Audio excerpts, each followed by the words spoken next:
What's up, everybody, and welcome to another episode of Reel Me In, a movie podcast where you didn't really ask for it, but hey, we're going to give it to you anyways. This is a podcast where we talk about anything, everything, well, anything about movies. I'm one of your co-hosts, Chase Lee, and hey guys, listen, if you were searching on the internet for another movie podcast or, something about movies and you stumbled across this one, you've come into our home and you're like, what is this party? What's going on here? Don't be scared. Don't run off. We welcome everyone, every new person that kind of comes in. If you love talking about movies, that's what we're here to do. And hopefully, we can make you love movies, just as much. Or, hey, even if you don't love movies, maybe we can try to convince you to be a movie lover. That's what we like to do here. And if you're a returning listener, welcome back. What we typically do on this show is that we'll go over some movie news and some trailers that drop throughout the week, and then we'll have our reviews of one or two movies that come out on the weekend, such as a blockbuster, two blockbusters, an indie film, two indie films, or a mixed mash of a blockbuster and indie. It's whatever we decide to do. We just kind of mix it up for you guys because we don't want to just talk about blockbusters. We want to show the whole spectrum of this industry and, of course, box office results to accompany said films. This is episode 233 because, we'll get to that in just a second. It's supposed to be 234, but, something happened last week. 233, and the movie in question, it's going to be on the stand, and we're going to examine it, is going to be Hereditary, the new A24 film starring Toni Collette.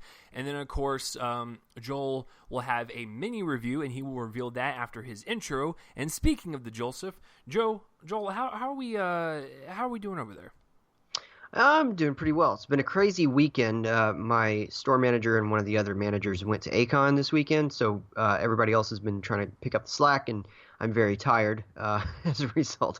But it's pretty good. It's pretty good. It's a crazy week with no trailers at all. It's just totally empty of trailers, nothing to talk about. I'm kidding. Yeah, I mean that's pretty much my week. Was yours eventful at all? Yeah, it was. I saw Hotel Artemis on Tuesday. We're not reviewing that, but my review's on my YouTube page. If you want to go check it out, it's whatever. There's my review. Did that Tuesday. That was an interesting screening, and then I got approached by two filmmakers, two indie filmmakers. This has happened to me a few times, but never within the span of a week of each other.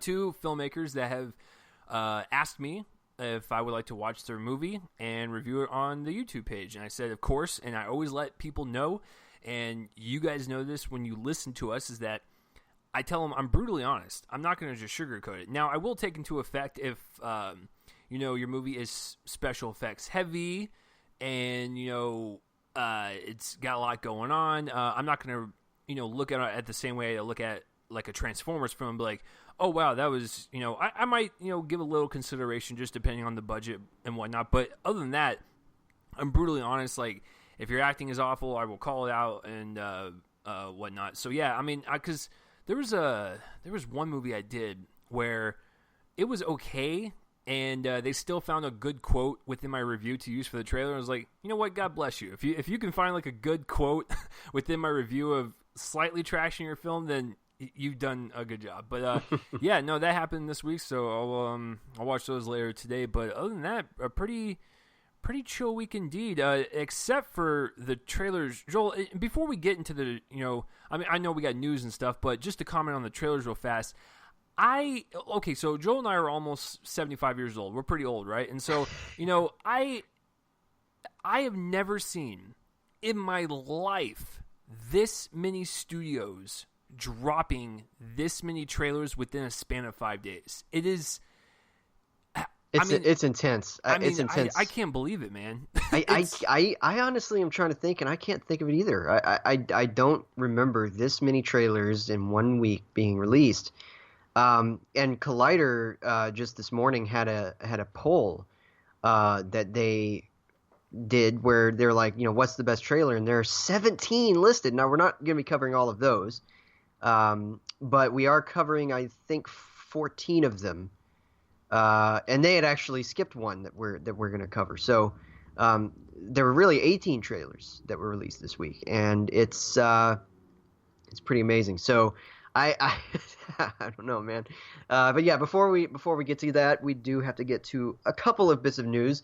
It really was kind of quiet on the news front, and I believe it's Oh, because gee, I wonder why. the I studios wonder why, releasing Joel. trailers. Yeah, everything was being drowned by trailers. So the first of basically, there's one bad story and one good story, which is really funny because it's like the whole midst of Hollywood news in a microcosm. But the first one, I'm gonna get the bad one out of the way. Yeah, okay. WB is going insane. They have decided that they've got Suicide Squad 2 coming up. They've got the Birds of Prey movie about Harley Quinn coming up. All right. They now follow this up with the worst thing they could possibly do, which is a standalone Joker movie with Jared Leto. Now, why? Why would they do this? His name is like kryptonite right now, to use a DC term. Um, this is such a terrible idea. He's got such baggage behind him. He's playing a character where he sent other actors bits of, let's say, sexual paraphernalia, and kind of did the whole, way too far into method acting, and it just doesn't make any sense. I assume that this is going to come out in 2020 or so, probably. I think that they've only got 3 movies officially slated. There's Aquaman, of course, this year, Shazam next April, and Wonder Woman 2 in November of next year. But now this is on the slate with the 2 others that haven't really been dated yet. But it's also, kind of battling it out with the standalone Joker movie that Todd Phillips is producing or directing, with Martin Scorsese producing, that is apparently going to star Joaquin Phoenix. That one's the one that I'm a lot more interested in, just because it is standalone. It's got Phoenix in it, which he's a great actor. And there's no denying that Jared Leto has given great performances in the past, but this character, he was barely adequate as the Joker in Suicide Squad because the movie didn't give him enough time to work with in terms of screen time, and he wasn't that interesting. There was nothing interesting about the character other than the fact that he looked like an emo rapper, and I don't like it. I don't like it. I think that this is a bad idea. I think that they need to do Wonder Woman 2 and then reboot, by 2025 or something, come up with, an actual kind of a Marvel-esque kind of way of doing their storylines. I just don't think that this is the right play. So that's my take on it. Yeah, it's one of those things where, you read it and you go, what is going on over there? Because after, the whole kind of implosion of Justice League, they switched out management, and now it's run by Walter Hamada, I believe. And so you figure, okay, new management, maybe he's got a new vision where he's going to kind of pick and choose better projects and not just throw like 20 of them at the wall. And he's making the same mistakes as his previous management. We got, the Todd Phillips, Joaquin Phoenix Joker movie possibly happened. We got this one. We got Suicide Squad 2. We got Birds of Prey. We got a Joker and Harley Quinn movie. We got a Harley Quinn movie. It's like, can we just calm down for a little bit and let's just see how Aquaman and Shazam do? Like, why are we just doing? It makes no sense to me. I love me some Jared Leto as an actor overall, but him playing the Joker was definitely one of the weakest parts about that movie, and I don't want to watch a full movie with him. And I said this when the Todd Phillips, Joaquin Phoenix thing broke, is that I don't really want an origin Joker movie, but if we have to get one, that's not a bad team to kind of push that forward. This is just a bad idea all around. And it's not. I'm not saying that Jared Leto is not talented. It's just that this was never a role that he should have ever done. And the more time that passes, the more it just kind of gets under my skin that he was in that movie. And it's like, the guy has an Oscar, and he's done some other great films. I don't get it, Joel, but I just do not like it. Yeah, no, it's a terrible idea. But what's a great idea is Quentin Tarantino just directing movies until the end of time. Of course, that's not going to happen because apparently after this movie that's coming up, he's only got one other one planned. But it's Once Upon a Time in Hollywood, and of course, this is the one that's about a bunch of characters in, I think, 1969 or whatever, when the Charles Manson murders occurred. And we've already gotten insane reports about the previous cast members. Of course, you got Leonardo DiCaprio and Brad Pitt as the leads. You got Margot Robbie as Sharon Tate. A while ago they announced Burt Reynolds, Timothy Olyphant, Michael Madsen, and Tim Roth are going to be supporting players. And now we've got an insane number of cast members that have been added this week. So, all right, it kind of came in sort of 2.5 waves, I guess, or maybe 2 waves, because I think that 2 of them came on the same day, and then all of the other ones came a few days before that. So on, I think, what was it? I think it was Tuesday. The cast added Dakota Fanning, Damian Lewis, Emil Hirsch, Clifton Collins Jr., Luke Perry, and I'll get to him in a second. Keith Jefferson and Nicholas Hammond are all added into the cast. And Luke Perry has not been in anything theatrically in any major way since Supernova back in 2000. There was the movie with the Doom production. Walter Hill partly directed it. I think he got fired or something. It's kind of a legend. Of course, it was a bit overshadowed in 2000 by Battlefield Earth being the other one that was sort of an infamous production disaster. But Supernova, has its place in history because of that. Damian Lewis, of course, is he was the star of he's on Billions right now. He was on Homeland for a while. He was on that show. What was it? I think Life or something like that. Several years ago. And he's going to be playing Steve McQueen, which is endlessly interesting. He does look a lot like him. Emil Hirsch is playing Jay Sebring, who was one of the victims of the murders. And then Dakota Fanning's playing Squeaky Fromm, who tried to assassinate Gerald Ford. And then, interestingly enough, it's not quite filled out, even though they added two members to the cast later in the week. Al Pacino and also James Marsden. So a couple of people from Westworld, Clifton Collins Jr. and James Marsden, which is interesting. I assume that means that Tarantino watches Westworld. But this is insane. Apparently, this is not completely filled out, though. They're looking for somebody to play Manson. Of course, there's been rumors, circulating around the fact that Tom Cruise might play him. Those haven't been really filled out yet. But and then the other one is that somebody's going to be playing Bruce Lee. So apparently, I from what I can gather, at least a couple of these people in this movie that are just people kind of in LA are celebrities. So potentially one of the subplots follows Steve McQueen and Bruce Lee. Maybe. I believe that they were friends. I'm not entirely sure about that.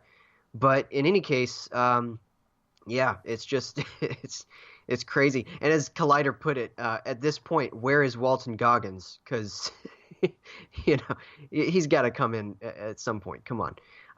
One of my favorite things here, Emil Hirsch has his own skeletons in his closet in terms of awkwardness of him being in movies right now. But putting that aside, I love the Girl Next Door reunion because he and Timothy Olyphant are in this. So that's pretty cool. So anyway, I'm loving this. Every single bit of it is just exciting to me. It's probably one of my most anticipated movies next year. Spoiler alert. It's near the top, certainly, and I can't wait to see how it turns out, especially with this insanely growing cast. Yeah, because like when Joel and I were talking throughout the week, we're like, okay, this week is going to be primarily dominated by trailers. Okay, that's a given. But we got to give you guys some bits of news. And so I was looking around and just trying to find like the biggest things. And to be honest with you, like 80% of the news stories were all casting. Yeah. But I had to talk about this one just because we've already got this front load of people in it. Now we got this, like Joel said, like this, second, third, fourth, and fifth wave of just greatness that keeps coming. It's like, at this point, Quentin's going to put every single person in Hollywood, including himself. Like, he's going to get back into acting. I actually wouldn't mind that. I would get a kick out of him putting himself in a role. Right? I would love totally that. Would. I would love to see him, and more than just the thing at the end of Django Unchained. I would love to see him like a Pulp Fiction type of deal. Yeah, where or like he's even like actually a Reservoir Dogs. Yeah, where he's actually in a supporting role. of considerable size, because he killed it in that scene in Pulp Fiction. It's probably the most controversial scene, So Joel, but I he have killed it. to ask you like real fast, like since there's so many people in this now, not excluding the kind of like top billing people, out of all this kind of like supporting character roles that we know of so far, which one was your favorite addition? I gotta say, Damian Lewis as Steve McQueen is perfect. I don't know why that hasn't happened yet. Because they are basically twins. And I'm really excited to see, first of all, what role he plays, because I'm not aware of anything that McQueen did around this time that might be related. I mean, not this is the wrong way to phrase it, but there's no other way to phrase it. I don't know what McQueen was doing that would have been relevant to the Manson murders, in terms of having him as a character in a story about the backdrop being the Manson murders. It's interesting. Obviously, LA is a place with a lot of celebrities in it, so clearly there's a story here. But this is also mostly going to be made up by Tarantino, I can imagine. So I'm just excited to see what role Steve McQueen as a character has in this story. Interesting. And I think that Damian Lewis being cast as that, it's look at pictures of both of them. It's insane. I'm all about the Pacino, man. I Yeah, want to yeah. see what Oh, Pacino's I'm excited doing. about that too. I think it's just the draw of knowing who Damian Lewis is playing. I know, obviously Pacino is playing somebody related to the investigation. Correct. So that's cool. That's very cool. I'm excited to see if he, is actually interacting with DiCaprio and Pitt, because that's going to be some crazy, and maybe Burt Reynolds, all in the same scene would be pretty crazy. So I'm glad that they are getting back into the kind of spotlight a little bit, and by they I mean Al Pacino and De Niro, because like De Niro's going back to Scorsese and doing The Irishman. yes. Now we got Pacino doing Tarantino. It's like, Joel, what is this world? And What they're is happening? probably both at this point going to come out next year. I mean, I haven't heard anything about The Irishman actually being released this year. That's true. So it could very well be that we see Pacino in a Tarantino movie for the first time. By the way, this is going to be their first pairing. Correct. They have not worked together, although I know that they know each other well. They have not worked together. And then of course you have the De Niro, Pacino, Pesci, Keitel reunion with The Irishman. So I mean, it's pretty crazy. I love it. I'm very excited to see all of this happen. So super stoked. All right, so that's it, guys. That's the news for you. Which is your favorite? Well, gee, let me pick. Right. All right, we're gonna move on to the 6 hours of trailer talk that we've got planned for you guys. And before we begin, Joel, we should probably tell our lovely listeners out there is that Joel and I are trying something new, and we picked a movie, and we're gonna stick by our word. But Mortal Engines is the only trailer we are not going to ever discuss, because we want to try something new to where we don't, instead of we watch a teaser trailer and then we don't watch anything after that. And if it actually works, like when we see the movie in December and we're like, wow, I actually enjoyed it way more, we actually might cut back on trailer talk, next year or whatever. So we're testing it out. It's like a test tube baby right now. And it was also it's that, and it's also because that teaser was so intriguing. It offered sites that we hadn't seen before. It hinted at a story that was very unique in terms of post-apocalyptic worlds, and I didn't want to know anything more. And I think that it's a good plan. So we have not seen the trailer. This is not a trailer that we're going to roll over to next week, although there are a couple of them. We're not going to watch it. We're gonna wait until September and see it for ourselves. And I'm excited because at least the teaser trailer looked great. So, and I've heard that this new trailer is pretty solid. So, in any case, we're going to start out. Basically, we're just going to go in order. That they were released throughout the week. Yeah, that they were released throughout the week rather than alphabetically. This is actually how I would have done it too. If I was doing the notes this week, I was not. It was Chase, but usually I alphabetize them and then I just pick. Just it's fun to see who gets what. But no, I would have done this too because it's just interesting to see how it all panned out. So I believe that these first two were the ones that were the first day, right? Yeah, they kicked it off on Yeah. Monday.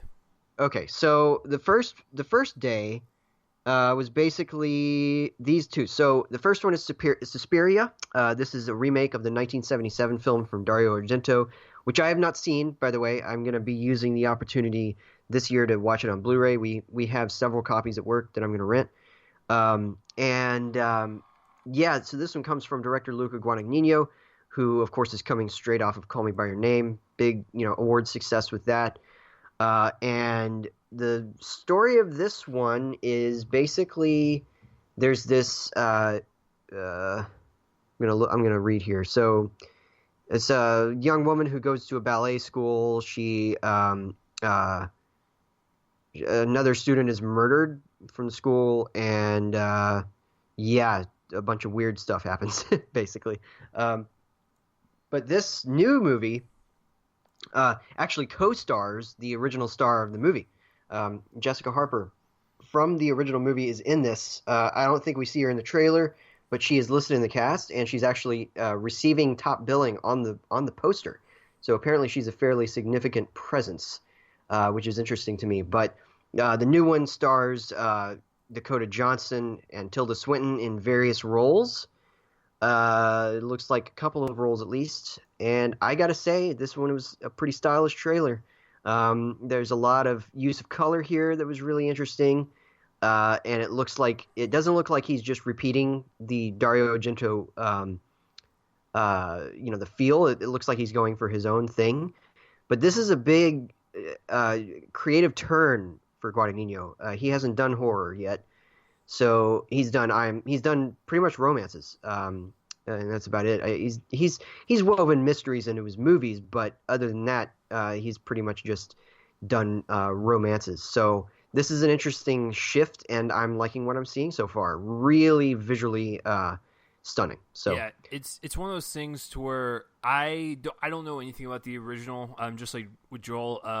So I guess I'm a shill or whatever trolls call you online, but I never saw the original Suspiria. Just like with Joel, it gives me an opportunity to maybe do that before this one. But it looks stylish, it looks mysterious, and there's not really much going on. But that's what's kind of alluring about it, is that I don't really know what the whole mystery is. I just kind of got a sense of it in terms of thematically and story wise and visually, and I'm all on board. And you know what? Call Me by Your Name was my second favorite film of last year, so I will watch anything that this director does.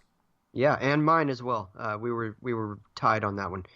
At the same spot. So yeah, really, really excited for this. Comes out in October. Yes. So just in time for the Halloween season. Exactly. All right, and so our next trailer came out later that day. Actually, no, I think it was around the same time. Yeah, I think they both dropped within like 10 minutes of each other. Yeah, it was crazy. So I guess technically later that day, because I know Suspiria was the first one. Widows is our next trailer. This was my 5th most anticipated movie of the year on my list in January. So it was great to finally see a trailer. This one comes out in November, same weekend in limited release as Fantastic Beasts 2 comes out in wide. And it comes from director Steve McQueen, one of the best directors working today, probably one of the best directors of all time on the basis of his 3 previous movies. Hunger, Shame, and 12 Years a Slave are all A-plus movies. If I were to have been on this, I'll just say this. If this show had existed when those ones came out, then they would have all gotten an A+ for me. I think that they're all magnificent, pretty much perfect. And this one, I have a feeling, honestly, it's going to be headed in the same direction, because I've seen a lot of people say that, it looks like McQueen kind of going with your typical heist movie. But I think it looks like a typical heist movie filtered through art house filmmaking. And I don't think that there's many people who move a camera like McQueen does, and I cannot wait for him to incorporate his style into something that's more genre than what he's previously done, because none of them were genre at all. I mean, there was a period movie, and that's it. The other two period movies, but neither of those really belonged in a genre. They were just heightened dramas. And then you had Shame, which is a heightened drama. So he's done only heightened dramas. And of course, this one is also kind of that, but it's primarily a heist movie. It stars a crazy cool cast. Viola Davis, Elizabeth Debicki, Michelle Rodriguez, Cynthia Erivo, who's having a big fall. And we're actually going to talk about another movie that she's in. in this trailer segment this year. Um, and then you have like Liam Neeson, Robert Duvall, Daniel Kaluuya as a really twisted looking bad guy, which is interesting after seeing him in Get Out. And yeah, that's really interesting. But yeah, this trailer just really hits the mark. I think that it looks really stylish. I think it looks really effective from a dramatic standpoint, and I'm digging the actors and the approach. I just can't wait. I'm telling you, November needs to get here.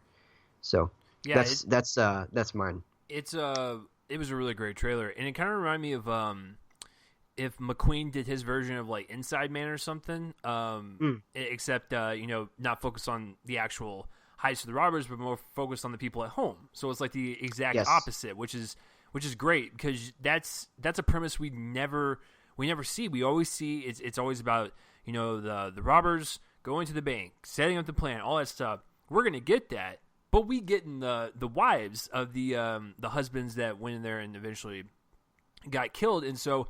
I was actually surprised. Okay, so I read up on movies all the time, but sometimes I just forget because we have so much information coming at us. But I forgot Michelle Rodriguez was in this, and I was like, oh wow, she's in a Steve McQueen movie. That's pretty awesome. She did a good job in the trailer. Viola Davis always crushes it.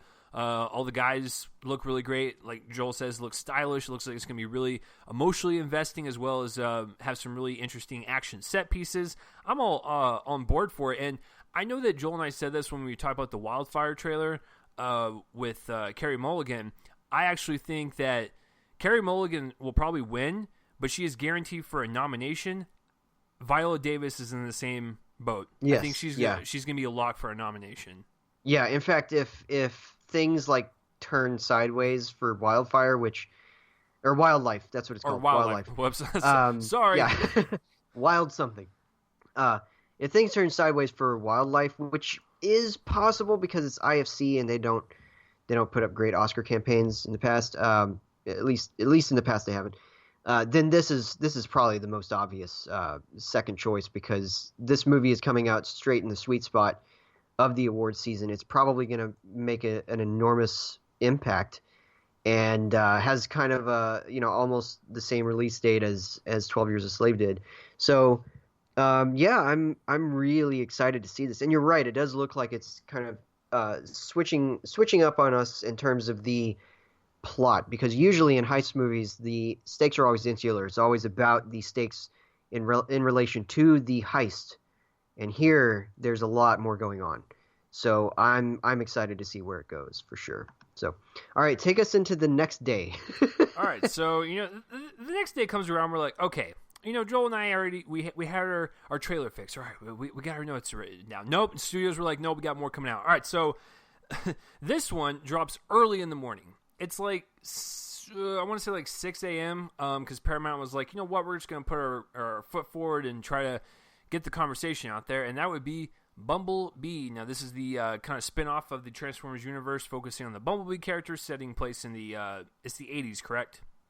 Yes. So it sets in the 80s, and Haley Steinfeld's character comes across this really awesome-looking Volkswagen, this yellow Volkswagen Beetle, and turns out to be Bumblebee.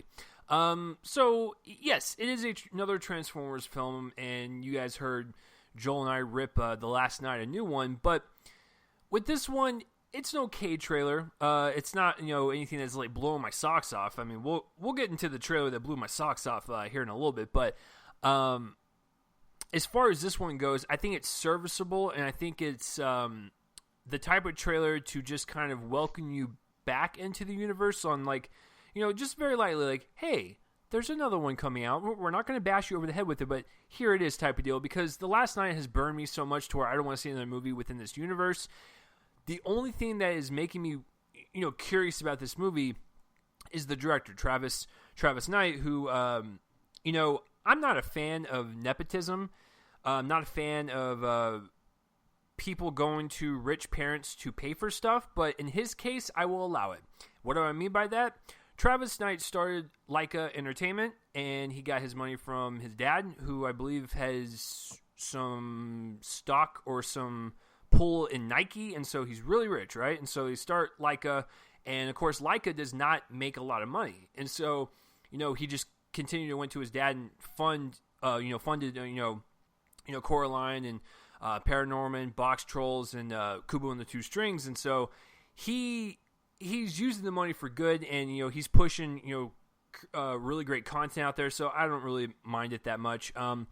But Travis Knight, while finding this company, he also directed Kubo and the Two Strings. That was his first one. So translating that into a live action, we'll see. But I am curious because I do like Kubo and the Two Strings. I appreciate this man's passion for creating, Leica studios and stuff. So I think if he can just carry that passion over, we might have a decent flick. But, this trailer, it's not blowing my socks off, but it's fine. Yeah, that's basically it. It's fine. It certainly doesn't look like it's Michael Bay directing it. It does look like somebody else, which is neat because we haven't seen that yet. So yeah, but it's just kind of whatever to me. It's the least of the trailers, I think. There's another one that might be a contender for that, but yeah, I think it's probably the least of the trailers. It just kind of looks like it's functioning. That's basically it. So I'm not super excited, and I probably I don't even know if I'm going to see this in theaters because it comes out that release weekend with like 7 other movies, all of them enormous. So I might pick any of those over this, honestly, and I'll just catch up with this on Blu-ray. I suspect that's what's going to happen. So yeah. In any case, was this the next day? Wait, no. I believe it was the same day. It was the same. Yeah, the Old Man of the Gun. This one is from director David Lowery, who has now made 3 movies in 3 years, which is pretty cool because he did Pete's Dragon in 2016, then he did A Ghost Story last year, now he's got this. And it stars Robert Redford in what is apparently going to be his last role before he retires. And it also has Sissy Spacek, Casey Affleck. Basically, it's about an old-timer heist. He's basically... He pulls heists because of his age. He's unassuming. He's able to, take control because of how nice he is and how unthreatening he is, even though he gets a bunch of money from those heists. It's actually a really sweet trailer. It certainly suggests that Lowery hasn't lost his touch. He's on the basis of his last 2 movies, he's one of my favorite filmmakers working right now. I loved Pete's Dragon, very old-fashioned Disney entertainment, and A Ghost Story was not like anything we've seen this year, certainly so far, in many ways. And this one looks a little more traditional, obviously, than A Ghost Story, but it looks like a very heartfelt story, well told. And I'm excited to see Redford in his last role, and it's a role that makes sense for him. It has sort of that Butch Cassidy and the Sundance Kid kind of thing, except not a lot of action. But it's also got a lot of heart, and that's where he usually does his best work. So I'm excited for this. Looks very sweet. Yeah, I think you nailed it on the head. It just looks kind of wholesome, and yeah. I even though it's about a guy who commits heists. Right, while claiming to have the gimmick is that he claims to have a gun in his pocket, but he probably doesn't. Exactly. So I mean, because they even say in the trailer, like, he was so nice. It's like he probably was. I love me some Robert Redford, but I'm actually excited to see Sissy Spacek in movies because I really enjoyed her role in Bloodline, one of the Netflix shows that was on for 3 seasons, and she was really great as the mother. That was kind of in the middle of all this, stuff that was going on. But so I'm excited to see her back in the stuff. But yeah, it looks really different from A Ghost Story that is for dang sure. And so it looks way different than Pete's Dragon. So it looks like if David Lowery can keep this up, just kind of make it like a different, looking genre, movie every single year, then he's going to have a diverse portfolio within 5 years. It's and I love how this appears to be only operating on the very outskirts of a genre, because there's clearly a heist movie element here, but it's going to be very much about this guy and him kind of reaching the end of his rope. And I like that because it's reflective of Redford's own career trajectory. If this is his last one, he's going to go out with a role that is worthy of him, and I applaud that, and I'm glad that he chose David Lowery to do that because it's a great up and comer. So, well, I mean, he worked with him with Pete's Dragon, so I mean, he had that connection. Obviously has some trust there. So it kind of reminded me of Hell or High Water, except going to be way, way, way, way, way less intense. I mean, that's basically that's the vibe I got. Pretty much. Pretty much. If it can nail the same level of just wisdom about its outlook on life, I'm down for that. It does look in the same vein. A lot less violent and intense. Yeah. So, all right, our next one. I can't wait for this. It's the Lego Movie 2, the second part. Which it should have been the second piece, by the way. The second piece, yeah. That I maybe they just decided not to do the so obvious thing. That kind of goes against their usual humor, but maybe they just didn't want to do that. Maybe they're just like, you know what, that's maybe a step too far. But in any case, this looks so good. It just looks so fun. And this one's a lot more about wildfire or wild. Is it wildfire? Yeah, wildlife, right? Or wildfire? I think it was wildfire. Yeah. Oh my god, I don't even know anymore. the character voiced by Elizabeth Banks, pretty sure. Oh yeah. Yeah, wildfire. It's more about her.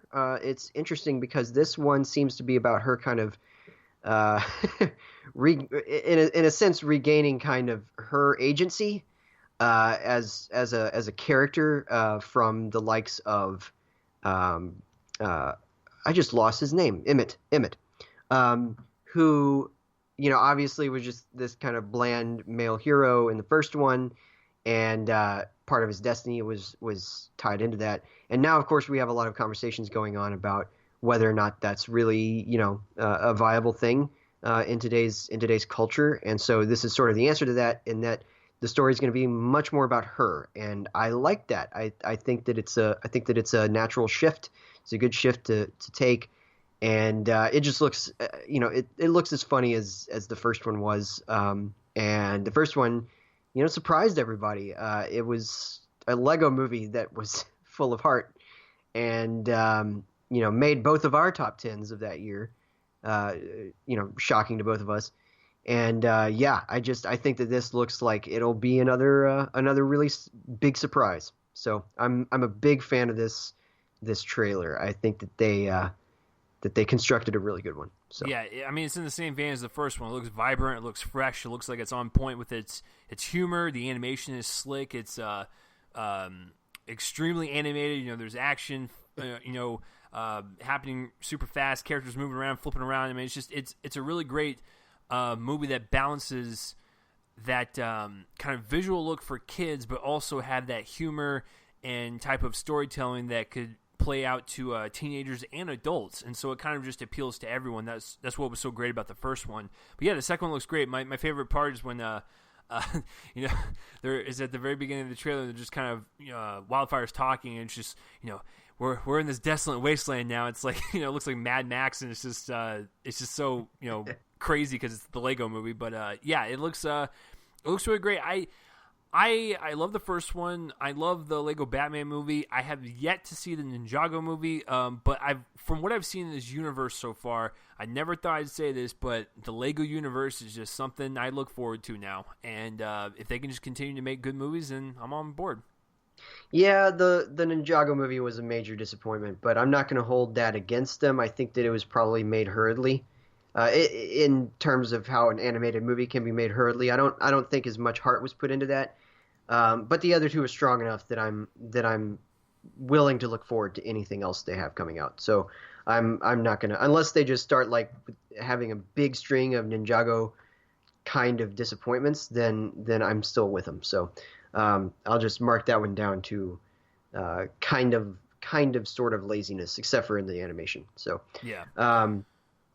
All right, bring us into the next trailer. Oh man, here we go. We're not even close to being done. All right, so A Star Is Born. Warner Brothers decided to throw their hat in with their one of their adult fairs because Lego Movie is under their banner, and so they're like, "Hey, we threw an anime movie out there. Let's throw an adult movie." And so this one is a remake, and it's directed by Bradley Cooper in his directorial debut. He's also in it. He also co-wrote it, right?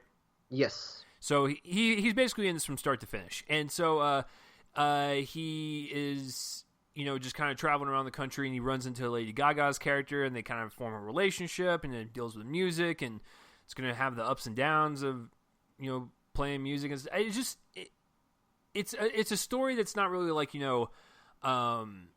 it's something we've never seen before. What this trailer really relies on is really smooth editing and really kind of building up this kind of genuine relationship between Bradley Cooper and Lady Gaga. I have yet to see her. Did she win an Emmy or a Golden Globe for American Horror Story? Do you remember? I think it was an Emmy. Okay, so she has won an Emmy. So obviously she has proven herself to be an actress of that caliber, and so she surprised me in the trailer. She was really really good. This is another Best Actress contender. I think she has a really good chance at least being nominated, and her and Bradley Cooper's performance, because that's what this trailer relies on very heavily, is that their relationship and their acting just feels so raw and genuine that I forgot that I was watching Bradley Cooper and Lady Gaga.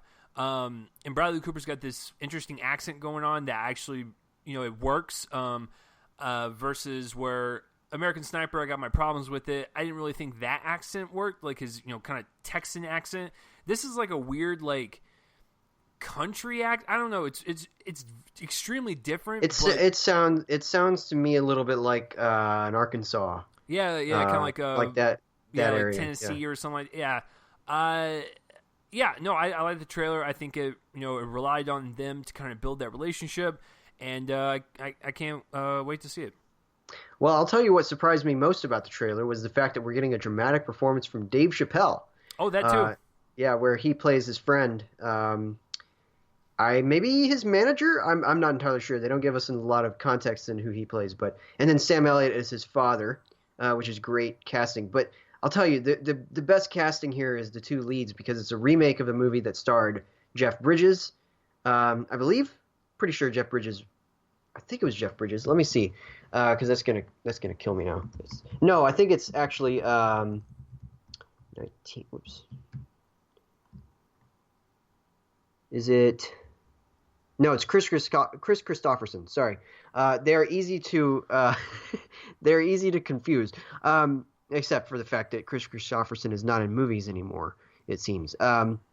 Anyway, Chris Christopherson, of course, had a series of roles, right before this, where he kind of played these very serious characters that Bradley Cooper has been playing recently, after his start as a comic actor.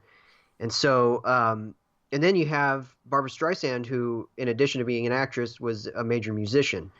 And so it's kind of perfect that you have Bradley Cooper and Lady Gaga. And I've been a longtime fan of Lady Gaga, not since the beginning. The first couple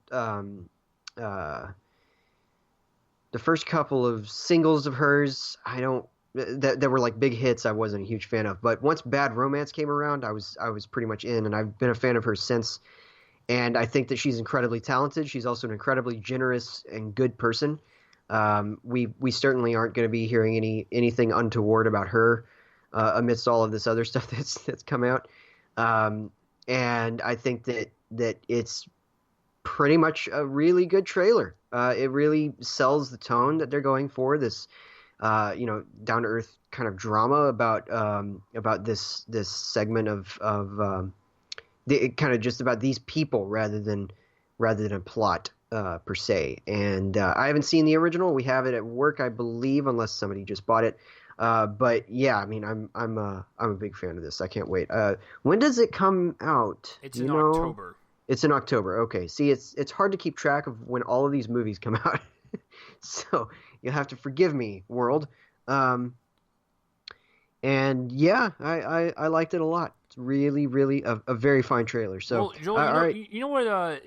Warner Brothers, they threw their hat down, right? And Sony decided to step its little foot in, not only with the Spider-Man trailer, which we'll talk about next week, right? Yes. So we'll talk about that next week. They decided to throw their hat in for one of their adult pieces, and that would be The Girl in the Spider's Web. Now, this is a weird one, so bear with me here. This is a sequel to the David Fincher, Daniel Craig, Rooney Mara version that we got back in 2011, correct? Yes. So this is a sequel to that, but it's a different director. It's a different Daniel Craig role, or a different Daniel Craig actor in that role, and a different actress in Rooney Mara's role. So it's completely wiped with a new cast, new director, which is Fede Alvarez. He did Don't Breathe, and of course the Evil Dead remake, which I both enjoy those movies. And so this trailer comes out, and from what I gather, Lisbeth Salinger, played by Claire Foy this time, she's basically going after men who have done women wrong, and she's basically a vigilante, and that's kind of what the first one was, except it had a little bit more style to it. This trailer was whatever. I want to see it just because I want to continue the story, I guess, but there was something missing, where if you watch the first one, I actually like the David Fincher version over the original Swedish version, because there was enough style and enough substance there to make it its own thing. This just seems like a really cheap sequel that they just kind of rushed together. It almost reminded me of The Snowman, and that's not a good thing. Where it just looks like a cheap thriller. I could be told wrong. Maybe it was just the trailer, but the original trilogy, the Swedish trilogy, at its worst was even worse than The Snowman. So, yeah. So maybe that's just what they were going for. I guess the main issue I have with it is not even what I just said. It's actually Claire Foy. I think she's talented, but she is no Rooney Mara. And I just did not feel her in that role. So maybe when I see it, maybe I can, just watch it as is, and maybe I'll get sucked into the story. But just from a trailer perspective, I didn't really get into it. Maybe you have a different view on it? They should have gone full meta and cast Kate Mara. I'm just kidding. Oh, my God. No, I'm not a fan of this material. I haven't read the books, but I hate the Swedish trilogy. I understand it has its fans, but I think it starts off terrible and ends up being completely irredeemable by the end of the trilogy, all of which I watched in a day. That was a terrible day.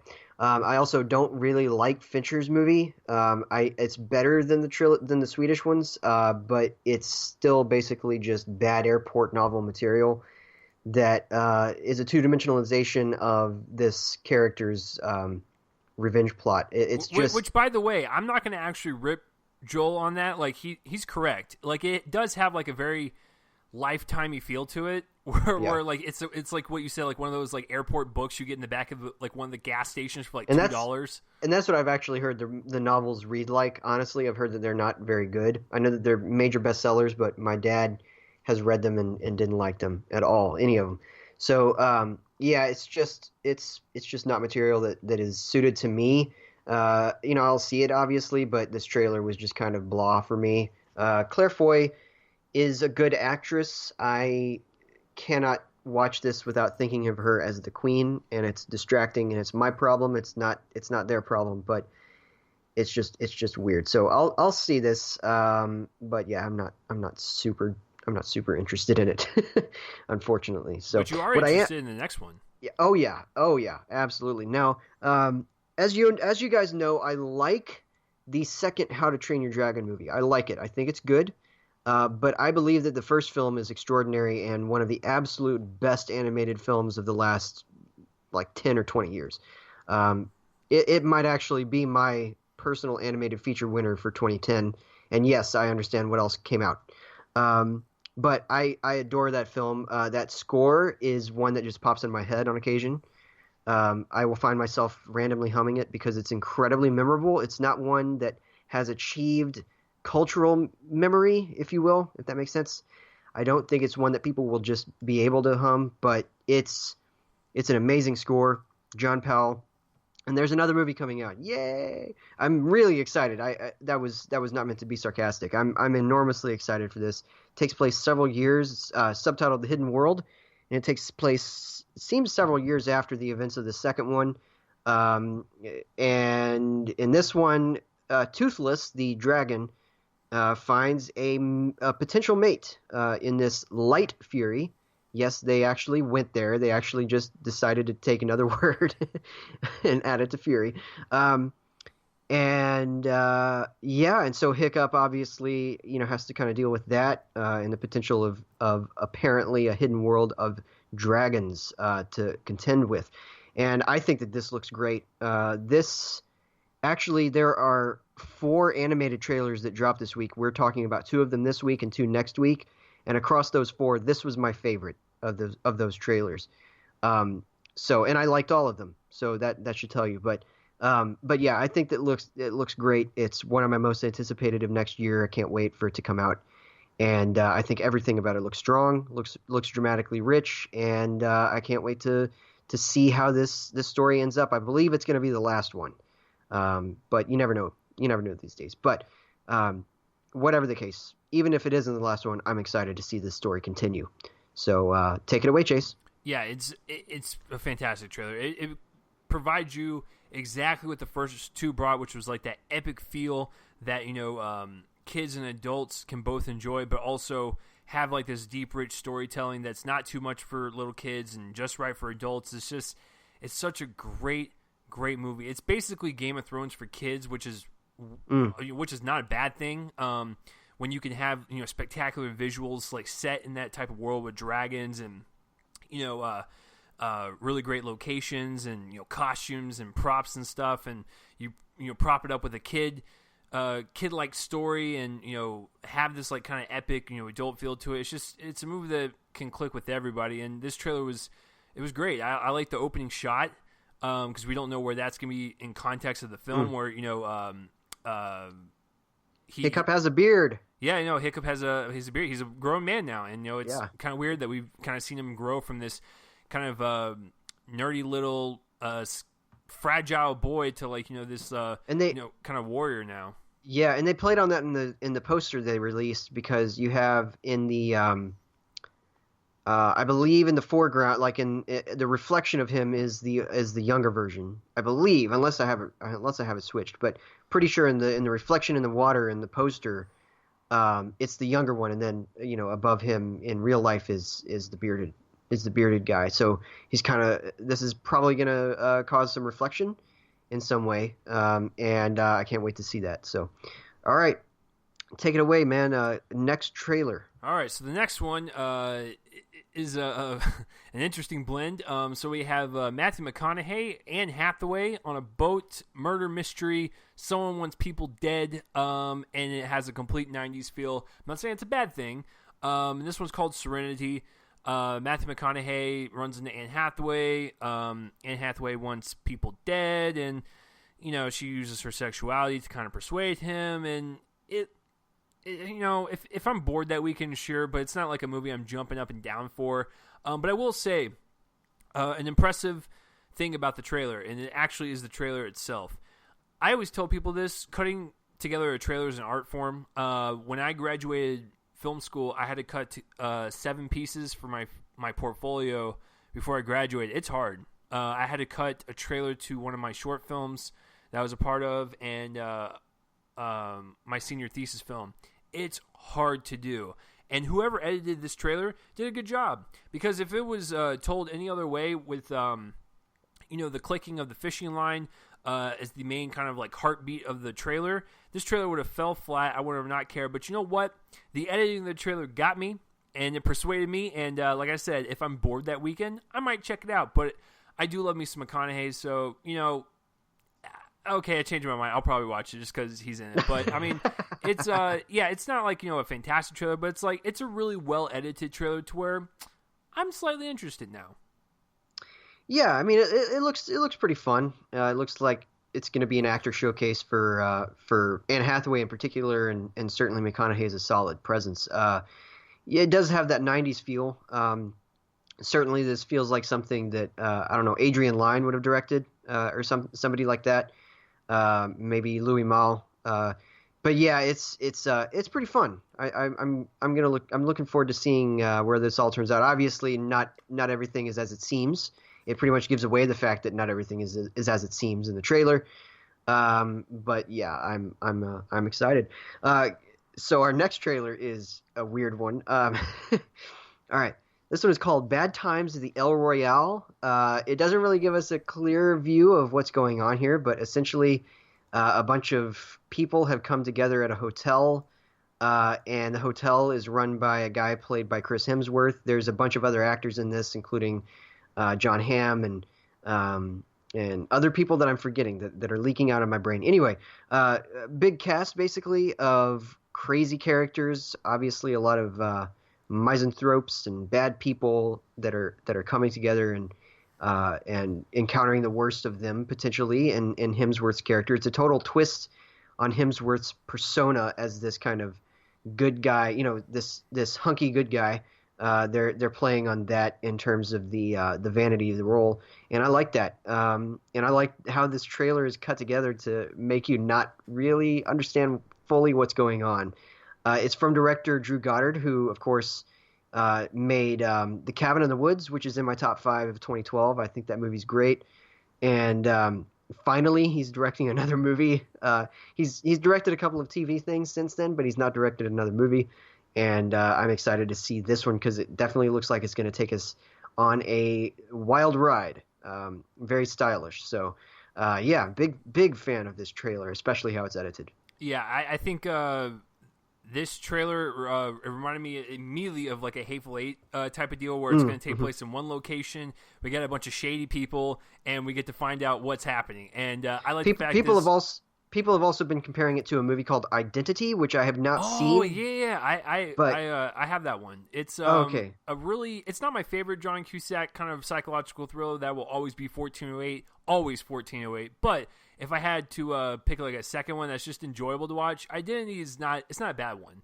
Okay. But because that one's set in a motel as well, and we don't really know what's happening, and people are double crossing each other, there's murders happening. So this one. Actually, now that you bring it up, it does kind of have that vibe.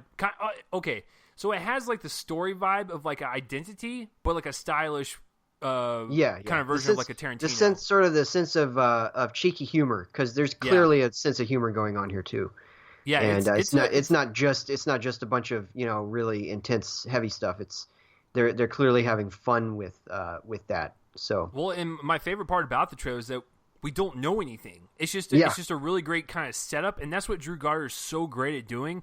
The fact that him and Joss Whedon hid any type of spoilers or any type of leaks from Cabin in the Woods was astounding, because when I saw that movie, I had no idea what to expect. And when you get out of the movie, you're like, how'd they keep that under wraps? And so it's crazy. I'm so glad that for this one, they're not really revealing much. And I remember because I follow Chris Hemsworth on Instagram, and he's been pimping this movie out for quite some time. Like, he was in his trailer, shaving his beard so he can get the mustache and stuff. And I was just like, oh, what is this for? Oh, it's for the Drew Goddard thing. And it was just amazing to finally actually get to see some footage. So, but what were you saying, Joel?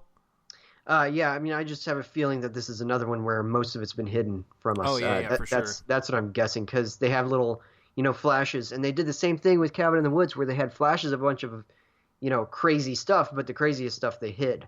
So it's pretty clever. All right, sir, take us into your what I'm going to predict. Now, neither of us, of course, revealed to each other what our favorite trailers of the week are.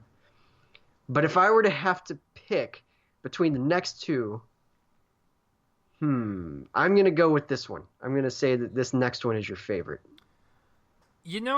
I'll explain myself in just a second, but the next one is Halloween, and this one is directed by. Get ready, folks. This is not. You're hearing this correctly. This is not Pineapple Express or Your Highness. This is directed by David Gordon Green and co-written by him, another gentleman, and Danny McBride. You heard that correctly. I said those names correct. And this, by the way, just to pause, this is not so there's two Danny McBrides in Hollywood. Yes. There's one where you say, oh yeah, that Danny McBride. Then there's the other one where you say, no, not that Danny McBride. This is the, oh yeah, that Danny McBride. This is the eastbound and down, F-bomb every 3 seconds Danny McBride. This is not, even though actually, logically it would make more sense, this is not the other Danny McBride who is the creator of the Underworld franchise.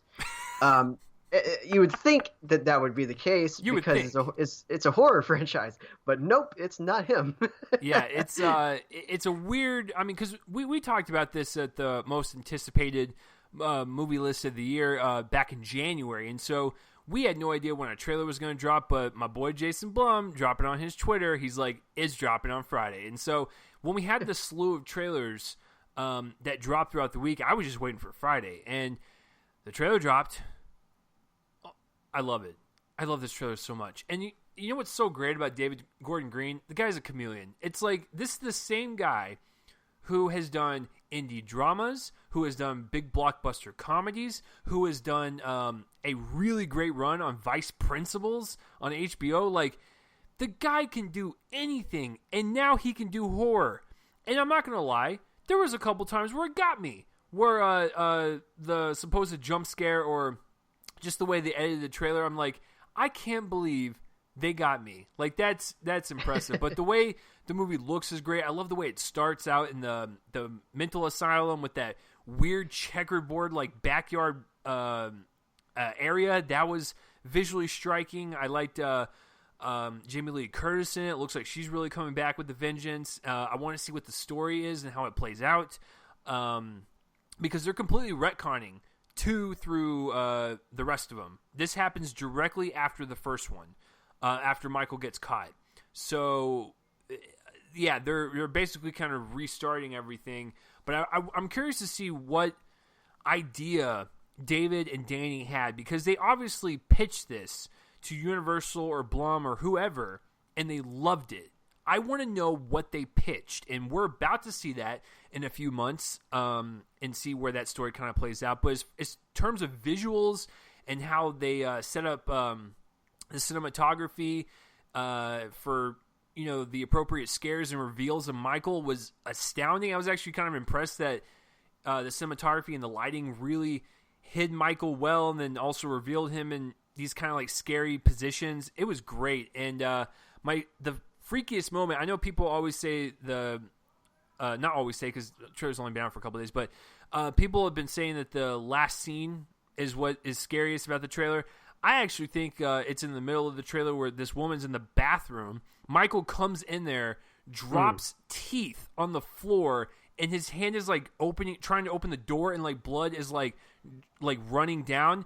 That almost like struck me on like a Hereditary level, where I was like, oh God, like I just like I felt dirty after watching that. But yeah, I love this trailer, and I cannot wait to see it.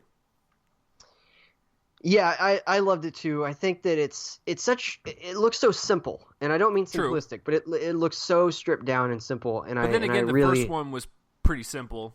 Yeah, no, I mean, like the first one is certainly not in terms of plot the most complex thing in the world. It's a fairly standard slasher movie. Don't take standard as a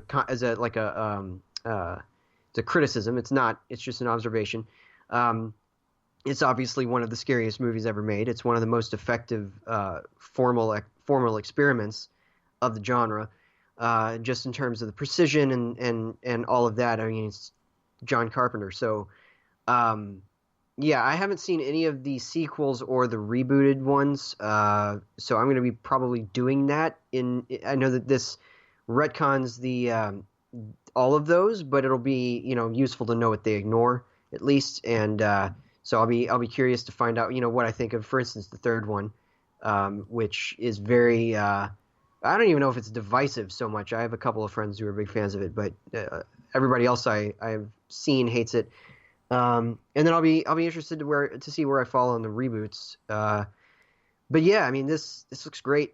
Seeing Jamie Lee Curtis is awesome. And hearing John Carpenter's score is terrific, especially kind of the newfangled recording of it, and he's doing the score again, right? Yes. Yeah. Okay. I thought he was. I for some reason I briefly was like, but wait, maybe they got somebody like Trent Reznor to come in and redo it. I don't know. Anyway, yeah. So great that Carpenter's coming in to do that. Nobody else but him, please. So Joel, I have to ask you, like, 'cause we haven't talked about it since it dropped. Did that last scene get you? Like, cause like, when she was trying to close the door, I was like, okay, I think he's behind there, but I don't know. And then like, it was just a casual opening of the door and reveal, and I was like, yeah, it's kind of creepy. It was interesting because it did get me, because I was thinking like, he can't be behind that, because she's repeated. What is he putting in front of the door to stop his foot, it? Joel, his foot. Well, I know, but she pretty much like completely closed the door, so That's true. he just shove his fingers into the into the door jam. I don't know. Anyway, it seems like he has no tolerance for pain. Yeah. Or not no tolerance. Has it cannot feel pain. You could at least on the basis of the first movie, you could probably argue that. So if he did put his fingers into the door jam, I guess it wouldn't hurt him. But that's what I was thinking. I was like, man, how is that possible for her to close the door that much? Because it was almost completely closed. So anyway, it's an effective little bit of misdirection, and I like that. So I'm excited to see Green take that on, because I've been a fan of his since Snow Angels. Yeah. Which is a great movie. That's the first one I saw from him. So anyway, I gotta see the stuff from before that, like Undertow and All the Real Girls, or I think it's all the Real Girls. Anyway, and there's a couple of movies since then that I haven't seen yet, like Manglehorn and Our Brandis Crisis. But anyway, I've been liking most of his stuff, at least. So particularly Stronger. Stronger is really great. Yeah, Stronger's really great. Yeah. All right, guys. I guess it's revealed what Chase's favorite trailer is. Well, I have. Possibly. Yeah, possibly. I have a bit of a proposition. I'm not going to just pick one, but I'll explain myself. So the last one, finally the last one, it feels like it's been 5 years, is First Man, and this is the follow-up to Damien Chazelle's career. He did Whiplash and La La Land, which he won Best Director for, and Emma Stone won Best Actress. So now he's back again and taking one of his other La La Land co-stars, Ryan Gosling, as Ryan Gosling portrays Neil Armstrong, and this is about the whole mission to the moon and being the first man on there. And so it's a really good trailer. I was kind of exhausted at this point just because we'd seen so much throughout the week. This was literally the last one that dropped, but I thought it was effective. It looks really clean. The cinematography looks really great. It looks like Damien Chazelle is going to possibly make his most epic one to date. I mean, because Whiplash was kind of small in scope. La La Land was a little bigger because it was a musical. This looks really kind of grand and epic, and I kind of like that progression in his career. Ryan Gosling looks great. He's putting on some interesting accent that I didn't even know he was going to put on, and I think it works with him and his kind of buzz cut look to look like Neil.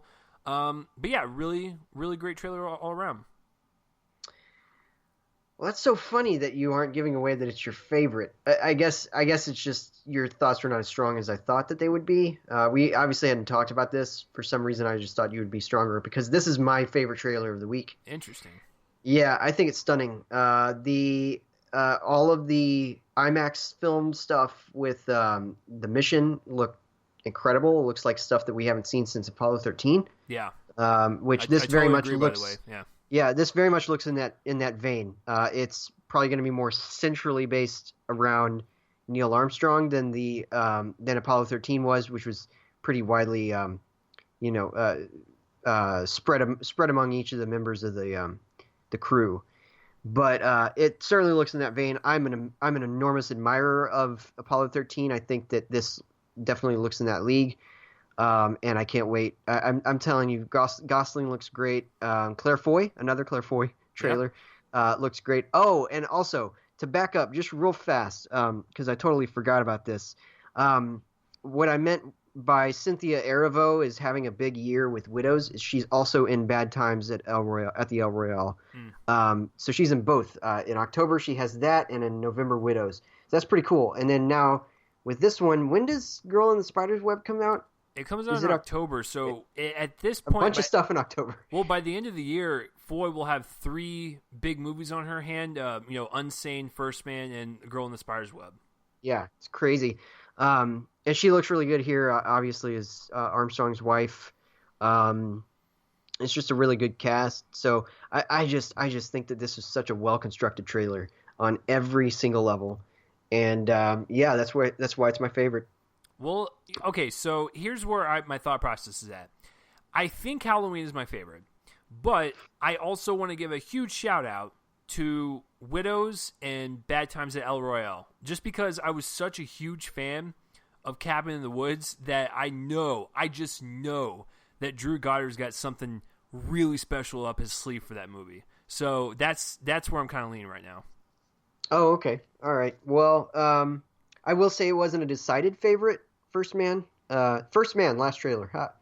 Anyway, it wasn't a decided, because Widows is a pretty great trailer too. But yeah, I had to go with First Man. I just think that it hits all the marks, man. It comes out in December, right? I believe so. Yeah, pretty sure. It wouldn't make sense to me any other way that this isn't. No, I don't know what I'm trying to say. This one makes sense as a December movie. Let's just say that. It just makes sense as a movie that's probably gonna win Best Picture. I can imagine that this is the kind of thing that would. But we shall see. Certainly, Chazelle's in the big main conversation for Best Director. Yeah. I have a feeling that it's is it potentially he could just win 2 years in a row. It is possible, or two movies in a row. Yeah, I mean it is. Yeah, it is very possible. If he directs the heck out of this, as I know he can, then yeah, I mean, it might be between him and Steve McQueen. It might be the Widows takes off, or Stars Born does, and Bradley Cooper's in there, or something like that. It'll be very, very interesting. All right, guys, those are the 787 trailers that were released this week. Let us know what your favorite was. Obviously, mine was First Man. Chase's kind of tossed. He's a bit of a toss-up between three of them. But yeah, let us know what yours was if you have one. Joel, were you really surprised that I was going to pick a Jason Blum trailer as my favorite? Come on now. Probably not. I mean, probably not. That was another one that was in strong contention for me. But man, First Man just came in there at the end and just messed everybody else up, which I didn't even know was coming. Like I did not know that trailer was on its way at all. I didn't either. Yeah, which is very cool. I like that. It's a good surprise. We need more people like Jason Blum, who's very active on Twitter and is just like, hey guys, it's coming Friday. Just like like a nice week long heads up to like tease the fans. First Man was like, screw these people, I'm just gonna drop it right now. It's like, okay. Yep, exactly. All right, so those are the trailers, and we're on to our main review. So this is going to be Hereditary. This is the feature directorial debut of Ari Aster. It comes from A24, and this one's going to be a kind of a tough one to talk about in terms of the plot, and because of that, it's going to be kind of a tough one to talk about in terms of quality of the movie in some respects, because there's a lot about this movie that needs to remain hidden. But the basic premise is that a grandmother has died. Her daughter, Annie, played by Toni Collette, is dealing with issues of her own in terms of mental health. And she has her own family. Her husband's played by Gabriel Byrne, and her kids are played by Alex Wolff and Millie Shapiro.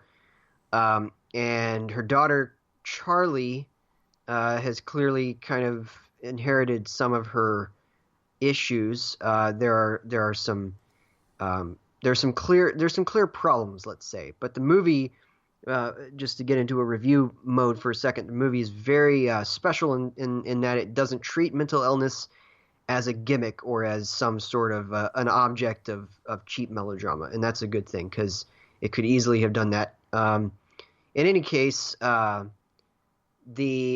there's some weird stuff going on here. When the death happens, and Toni Collette's character goes to a medium played by Ann Dowd, who has told her that she was able to contact her own late grandson, and that's when crap hits the fan. And that's all I'm going to say, because that's really all that you can say in a review of this movie.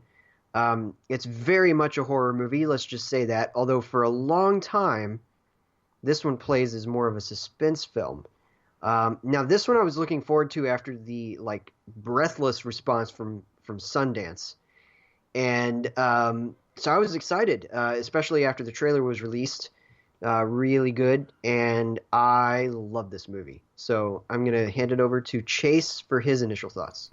Yeah, I mean, if you guys listen to our top five, or not top five, our most anticipated movies of the summer episode, that was my number one. And so, I saw it last Thursday. I like to, give you guys that context just to let you know how many days I've marinated on it and maybe I've changed my thoughts or whatever. So I did see this at this point almost a week and a half ago, and I remember walking out because I was looking forward to it. A24 horror film, summer, cool. I'm all down. And the trailer really got me. I remember when Joel and I talked about it. It was such a just chaotically cut trailer and really just made you kind of manic like the characters were, and just really made you lose your mind. And it had all those critic quotes, saying, this generation's The Exorcist, which is really putting it on a pedestal. So I got to take that into consideration when I'm walking in there. Like, okay, is it really that good? Okay. I walked out. It's amazing. I think this will go down as one of the best, like, period. Yeah. It will be, first of all, it will be a cult hit. And I think it will actually grow into a more public conscience type of film like The Exorcist. Give it time, it will. But as of right now, I loved it. This is definitely a very highly rated film. And it's like what Joel said, we have to really kind of tread lightly because I don't want to reveal anything. Because I'm going to go ahead and just, Joel, is that cool if I just bleed into my review? Yeah, totally fine. So the reason why we're not going to tell you guys anything about this, because the beauty about this movie. Hey, go ahead and Chase, go ahead and start. I'm just going to step away for a second. So okay, go no ahead problem. and start. So yeah, the beauty about this film is that you don't know what's going to happen. It's a complete mystery from start to finish. Everything that you see in the trailer is completely, one, out of context, and two, the majority of it happens within the first 10 or 15 minutes. So you're thinking to yourself, okay, what's going to happen then? You just need to sit down and kind of watch it from start to finish and really just have it take you on this ride of, pure anxiety, pure horror, family drama, and really terrific acting here. I think what Ari Aster has done here with his first directorial debut, by the way, which still surprises me, is that he's able to take you on this unexpected journey, really creep you out, and, make this movie kind of linger in your head even moments after it's done. I think that's the whole job of a horror film, is to really kind of permeate your brain and make you leave with something to think about as you're trying to fall asleep at night. On top of all that, creating a really kind of unexpected movie that's really effective in the creeps, if you will, is that we have a movie, a horror film, by the way, which, yes, the story is all over the place in terms of, genre bending and going from this genre to this genre to this genre. And I think what Ari does is he balances all that extremely well. As weird as the movie may be, he is able to balance all these different genres and take you, like I said, on this unexpected journey. But the two things actually three things that, Ari Aster did a fantastic job. But man, the three components about this movie, because I honestly have no gripes with this movie, so just here's the praise, ladies and gentlemen. The three things: acting, cinematography, and music.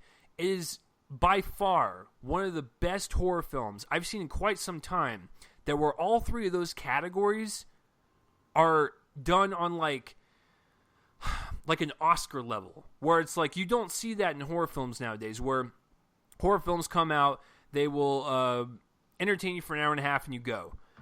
The best horror films out there are the ones that are shot well, the ones that are acted well, the ones where their themes are super ingrained into the creep factor and the terror and just really make you think about it. Those are the best ones, and that's why this one will kind of last throughout history. But I guess to start with the acting, Toni Collette's amazing.